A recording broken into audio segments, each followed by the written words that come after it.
اعوذ باللہ من الشیطان الرجیم بسم اللہ الرحمن الرحیم۔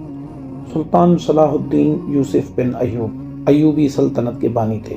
وہ نہ صرف تاریخ اسلام بلکہ تاریخ عالم کے مشہور فاتحین و حکمرانوں میں سے ایک تھے۔ سلطان صلاح الدین ایوبی 1138 میں موجودہ عراق کے شہر تکریت میں پیدا ہوئے۔ ان کے زیر قیادت ایوبی سلطنت نے مصر، شام، یمن، عراق، حجاز پر حکومت کی۔ سلطان صلاح الدین کو بہادری، فیاضی، سخاوت اور بردباری کے باعث نہ صرف مسلمان بلکہ مسیحی بھی عزت کی نگاہ سے دیکھتے تھے۔ سلطان صلاح الدین کو فاتح بیت المقدس بھی کہا جاتا ہے، جنہوں نے 1187 میں یورپ کے متعدد افراج کو عبرتناک شکست دے کر بیت المقدس ان سے آزاد کروا لیا تھا۔ سلطان صلاح الدین نسلاً کرد تھے۔ شروع میں وہ سلطان نور الدین زنگی کے یہاں ایک فوجی آفیسر تھے۔ مصر کو فتح کرنے والی فوج میں صلاح الدین بھی موجود تھے اور ان کے سپہ سالار شیر کوہ صلاح الدین کے چچا تھے۔ مصر فتح ہو جانے کے بعد صلاح الدین ایوبی کو 564 میں مصر کا حاکم مقرر کر دیا گیا۔ اسی زمانے میں انہوں نے یمن بھی فتح کر لیا تھا۔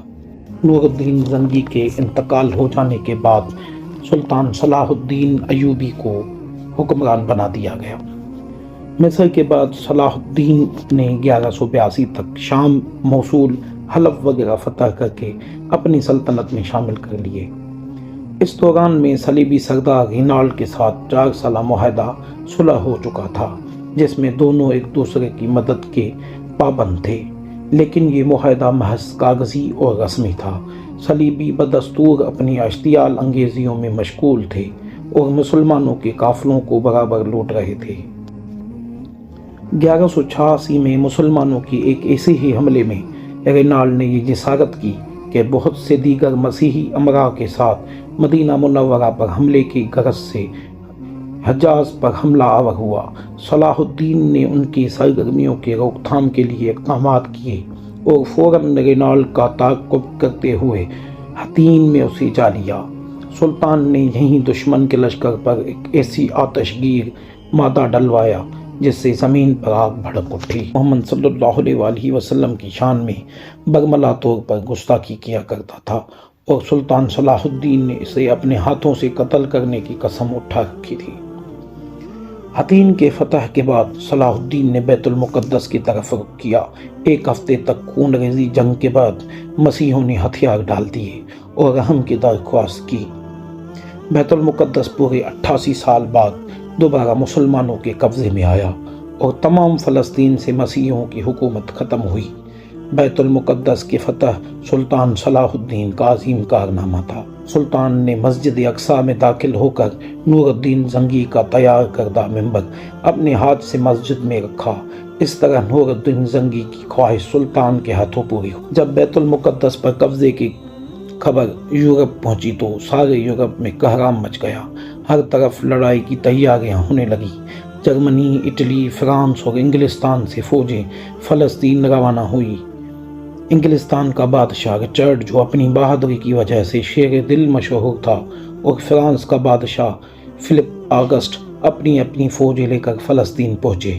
یورپ کے اس متعدد فوج کی تعداد 6 لاکھ تھی۔ جرمنی کا بادشاہ فریڈرک باربروسا بھی اس مہم میں شامل تھا۔ مسیحی دنیا نے اس قدر لاتعداد فوج ابھی تک فراہم نہ کی تھی۔ یہ عظیم الشان لشکر یورپ سے روانہ ہوا اور اکا شہر کے بندرگاہ کا محاصرہ کر لیا۔ ایک معرکے میں 10,000 مسیحی قتل ہوئے، مگر صلیبیوں نے محاصرہ جاری رکھا۔ لیکن چونکہ کسی اور اسلامی ملک نے سلطان کی طرف دستے تعاون نہ بڑھایا، اس لیے صلیبی ناکہ بندی کی وجہ سے اہل شہر اور سلطان کا تعلق ٹوٹ گیا اور سلطان باوجود پوری کوشش کے مسلمانوں کو کمک نہ پہنچا سکا۔ تنگ آ کر اہل شہر نے امان کے وعدے پر شہر کو مسیحیوں کے حوالے کر دینے پر آمدگی ظاہر کی۔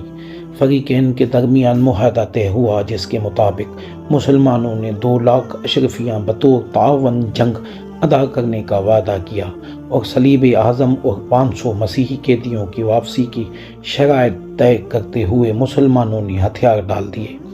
مسلمانوں کو اجازت دی گئی وہ تمام مال و اسباب لے کر شہر سے نکل جائیں، لیکن رچرڈ نے بدعہدی کی اور مسلمانوں کو قتل کر دیا۔ اکا کے بعد صلیبیوں نے فلسطین کی بندرگاہ اسکلان کا رخ کیا۔